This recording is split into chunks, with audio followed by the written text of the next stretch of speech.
Here is a free resource you can use for equivalent fractions.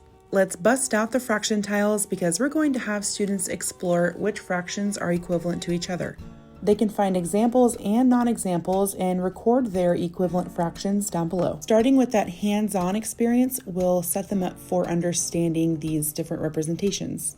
We can start with parts of a whole and then decompose the fraction into different equivalent fractions. If you don't have fraction tiles, students can just color in these fraction bars and record the equivalent fractions down below. The concept of equivalent fractions begins in 3rd grade. This will usually be modeled with using fraction bars or equivalent fractions on a number line. Then starting in 4th grade, this is when we'll have students multiply fractions by 1 in order to form an equivalent fraction for using common denominators. Also, simplifying fractions to their simplest form is another way of finding an equivalent fraction. So be sure that your students understand that when we're multiplying a fraction by, for example, 3/3, we're essentially multiplying by 1. And because of the identity property of multiplication, whenever we do multiply by 1, the original value of the number is not changing.